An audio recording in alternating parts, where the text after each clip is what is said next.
Alright guys, so due to some recording difficulties, having to record this lecture in multiple parts, but we are on part H here of homework 5. What would the residual be in G if the fuel is actually consumed at a rate of 15 tons per hour? So to go back over what a residual is, a residual is the difference between y and y hat. Okay, where y is the observed response value, right, and y hat is the prediction based on the model. Okay. Now, in order to attempt to avoid more technical difficulties, I am trying to re-audio the video that I previously recorded. Okay, so it's stated that the observed value is 15, and of course we already calculated the prediction for the model for a load weight of 30, and that was that 14 number there. So we just subtract the two and we get 0.3. And notice it is positive because of the ordering, which you have to make sure that the residual is of the form y minus y hat and not the reverse. So on to I. Calculate an unbiased estimate of the error variance, denoted sigma squared, and describe all quantities used to obtain the estimate. So we've talked about how to estimate the error variance, which is that error mean square, also called the residual mean square, and these three lines of code right here can do that. Okay, the error mean square is the error sum of squares divided by its degrees of freedom. Okay, and just like it sounds, the error sum of squares, or residual sum of squares, is nothing but the sum of the squared residuals, and the residuals just being y minus y hat. Okay, and that's all that is highlighted there is y minus y hat. Okay, and the degrees of freedom is just the sample size minus 2. Okay, sample size, and 2 being the number of parameters in the model. And for simple linear regression, that's 2 because we have beta naught and beta 1. So we just simply have to modify this code a little bit and it will work perfectly with our example. So of course, our y value is called fuel, right? So we need to put fuel there. But we don't have to change this because as long as we called our linear model reg.model, which we did, that predict reg.model just gives us those y hat values, those fitted values. And we do need the sample size, so we could modify that code of a similar form, but we already know that there's 100 observations, so probably just easiest to chuck that in there. And everything is correct now, so if we just copy paste that, that should give us the residual mean square, or the error mean square, and that is our estimate of the error variance, so about 4.34, 4.35. Now, there is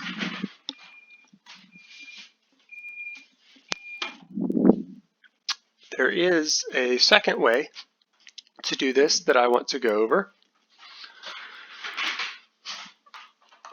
That's much easier, and this is just ANOVA reg.model. That's all you have to do is type in ANOVA and then in parentheses whatever we called our model, reg.model. And if we look, the residuals mean square. So the intersection of that is the residual mean square, or error mean square.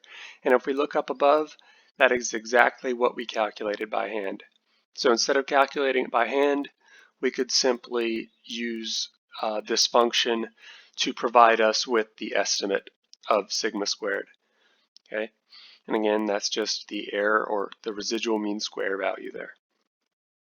So either way, for the test, if I were to ask you this on the final, all I would require you to do is do the ANOVA reg.model, okay, and just look for that cell there to provide the estimate. And again, that's the estimate for the variance of that error term epsilon. Okay, on to J, calculate and interpret a 99% confidence interval for beta 1, right? The slope. So that's very easy to do with our R code. So we just go to it and the conf int function, okay? And as long as we called our model reg.model, pretty much anywhere, right? If you ever change what you called the model to something other than reg.model, which is perfectly fine to do, you just have to modify this code. But we're changing level there to 0.99, which gives us 99% confidence intervals, which is what we were asked for. So the first two numbers, that's a 99% confidence interval for the intercept regression parameter beta naught, but what of course we wanted was beta 1, which is the slope parameter, right? So that's going to be the bottom two values. And so a nice interpretation, how we would want to interpret this confidence interval is that we are 99% confident. And of course that for every 1 unit change in x, y, right, we expect y to change between this and this, right? 0.15 and 0.37. But that's not what I expect you to put in a real problem like this, right? We have real variables, and so in a real problem, you would never want to give somebody or communicate to somebody in terms of generic, right, x, y's, betas, right? That doesn't mean anything. So you always want to put things in the context of the problem. Okay, so what does it mean for a 1 unit change in x? So eventually we'll be getting to it here. We are 99% confident that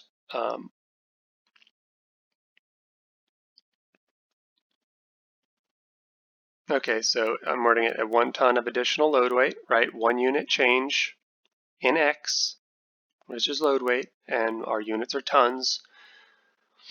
And so we expect Y, which is fuel consumption, to increase, and it's increasing because the two values are positive, right? We can say increase between the 0.16 and the 0.37. And then units, which is tons per hour. And that is exactly how I would expect you to interpret the slope parameter or a confidence interval for the slope parameter.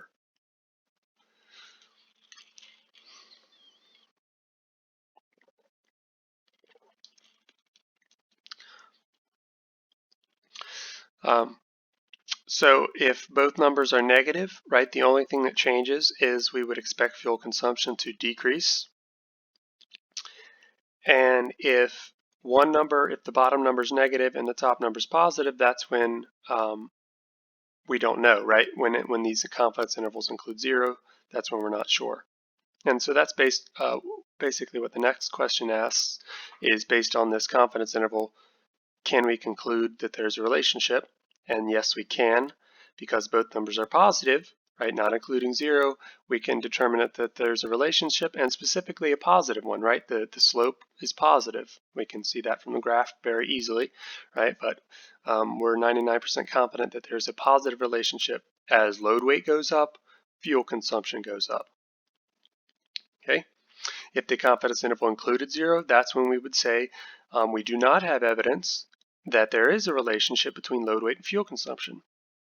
If both numbers had been negative, then we would still be 99% confident, but that there is a negative relationship between the two, meaning as load weight goes up, fuel consumption goes down. But in this case, both numbers were positive, and we have evidence of a positive relationship between load weight and fuel consumption.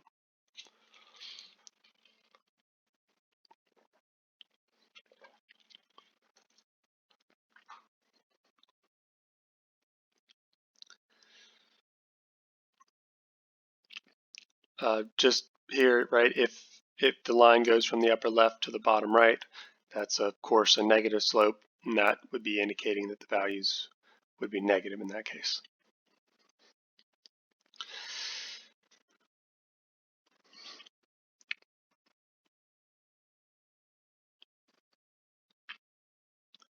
And of course, a horizontal line is indicating that the slope is 0, and that indicates that there is no relationship between the two variables. Okay, because if the slope is 0, that means as load weight changes, fuel consumption isn't changing, right? And thus there's no relationship. So that's kind of the gist of all three potential scenarios.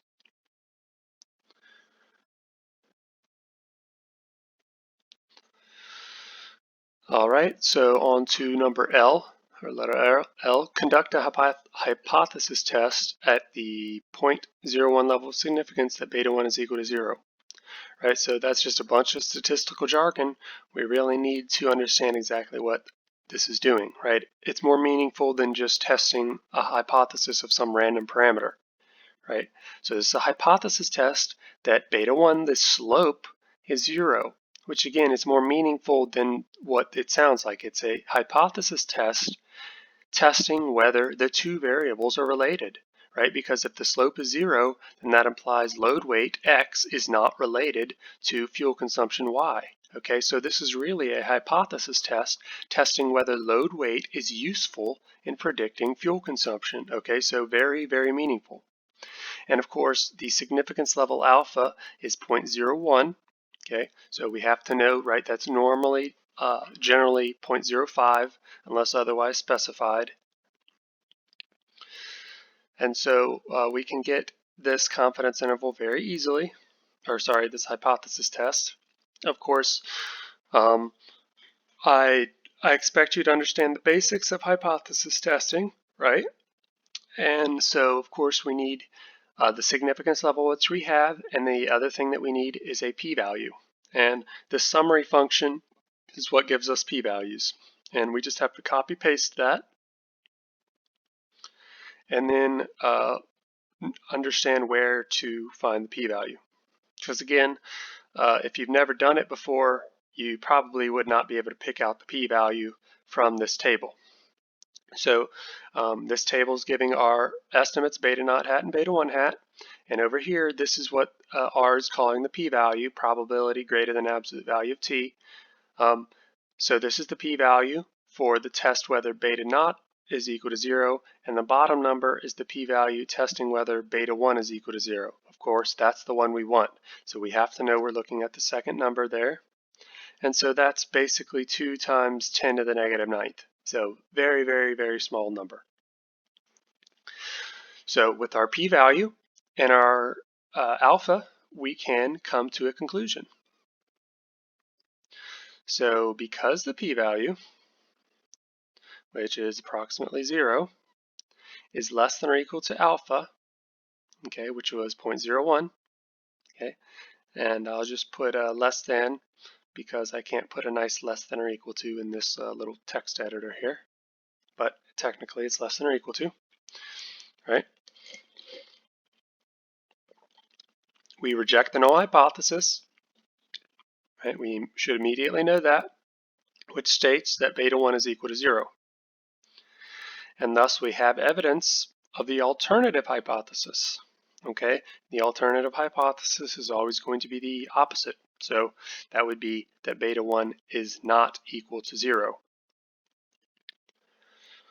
Of course, even with this nice sentence here, we've come to a correct conclusion, but we have not stated a single thing in terms of the problem, right? You could tell that to somebody and that would provide them with no information whatsoever, right? So we have evidence of the alternative hypothesis. Beta 1 is not equal to 0, which means that there is a slope, right? Technically, this isn't saying that it's positive, but we can see from the graph that we must have evidence that it's positive slope. But anyway, so we have evidence of a relationship between the two variables, right? Load weight and fuel consumption. So that's what this test is telling us. We have evidence that the slope is not equal to 0, which implies that there must be a relationship between fuel consumption and load weight. And in order to verify that it's positive, right, we would simply have to look at the value of beta 1 or look at the graph, for example, to verify that the evidence is pointing towards a positive relationship. Okay?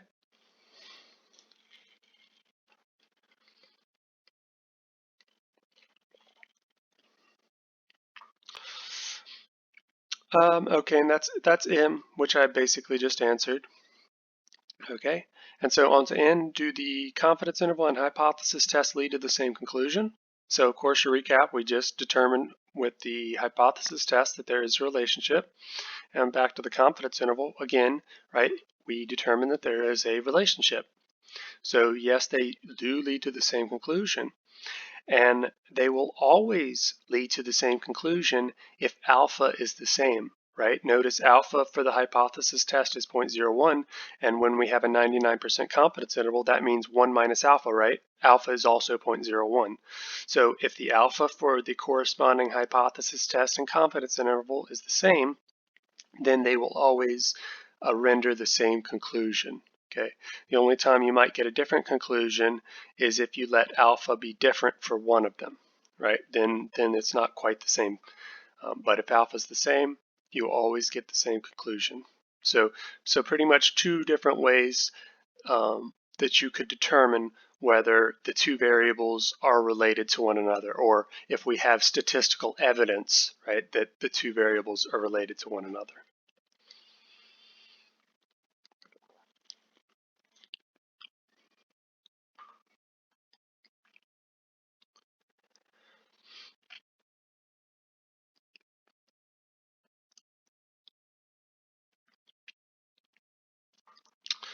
Okay.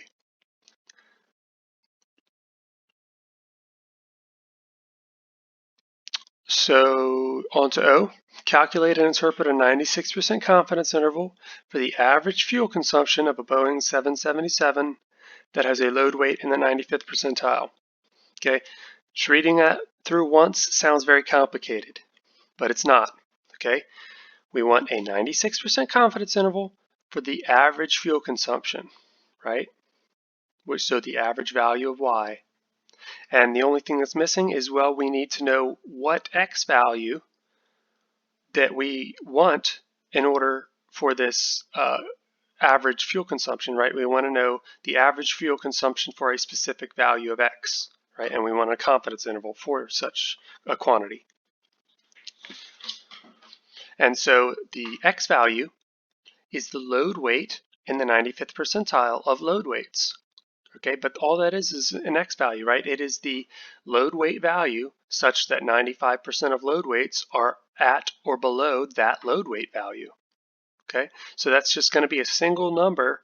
It's just not given to us already in the problem. So it's kind of one more thing we have to calculate, but it's really no more complicated than just simply having to calculate that X value. Okay, and then calculating that confidence interval for the average fuel consumption for a Boeing 777 that has this specific X value. But that's very easy to calculate with this quantile function. Okay, just put in our new X value, our X variable, which is load weight, and we want it. We wanted the 95th percentile. So just put 0.95 there, and it gives us 29.5. And so just to kind of see where this is coming from, right? So I'm stating that 95% of load weights are at or below 29.5. So we can kind of just go up to our load weight values and kind of see, right? We see 27, 22, some of them in the teens, 16, 17. There's a 33, 31, right? A bunch in the teens and 20s. So we can kind of see that that's where that's coming from, right? 95 out of those 100 values pretty much are 29.5 or less. Okay, so that's the 95th percentile of load weights. And so once we have that, that's all we're having to do is calculate the 96% confidence interval for the average value of Y when X is 29.5. Okay, so nothing more complicated than that. And we can also do that quite easily with this predict function. We just have to make sure conf is at the end there, because remember there is a difference between a confidence interval and a prediction interval. Okay, change our level to 96%. And we need to, right, this is our X variable, right? This is not pedal width, it's load, right, for load weight. And we don't want the load weight at the mean, which is kind of what that previous problem was doing, we want it at the 95th percentile. So we can copy paste that. I'll note one other thing. If you actually wanted to put that 29.5 value, of course you should put the whole thing if you do, you can just put that 29.5 there instead of that function. Either one gives you the same answer, okay, because they're just putting 29.5 there. So copy paste that, and that will give us our confidence interval.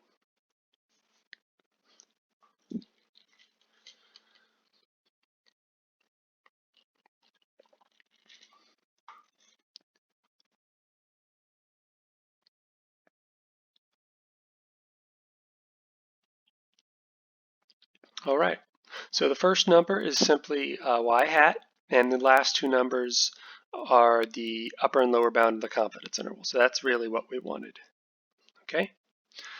And so let's go ahead and get a nice statement on how we interpret this. We are 96% confident that the average fuel consumption, right, I'll put the units at the end. The average fuel consumption of the Boeing 777 that has a load weight in the 95th percentile, and of course we calculated that. That is basically the same as saying a load weight of 29.5. It is between the upper and lower bound, so about 14 to about 15, and of course units being tons per hour. So that is a really nice statement on what that confidence interval means. It's confidence interval for the average fuel consumption when we have a specific load weight in the 95th percentile.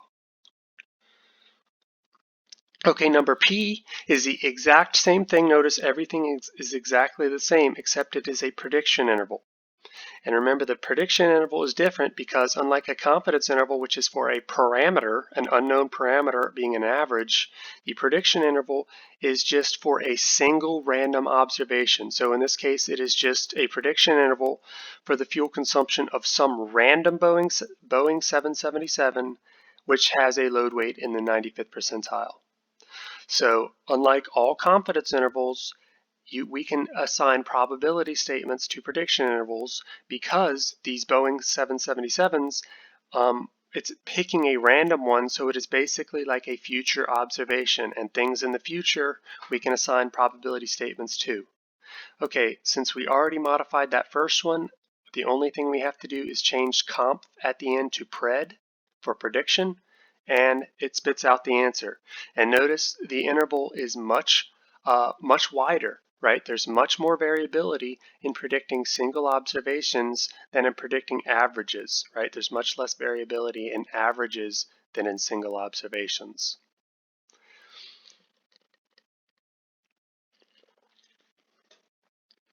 So unlike our generic confidence interval statement, we can actually start it out a little bit differently and talk about probability or chance, right? There's a 96% chance that a random Boeing 777, which has a load weight in the 95th percentile, right,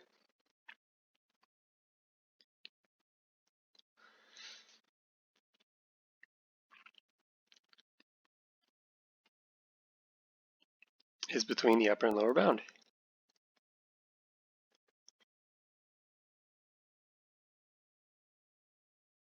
Oh, and of course, the random Boeing 777 has a fuel consumption between 10 and 19. I think I might have forgotten to put the fuel consumption in the sentence there, but 96% chance that the fuel consumption of a random Boeing 777 that has a load weight in the 95th percentile is between 10 and 19 tons per hour, right?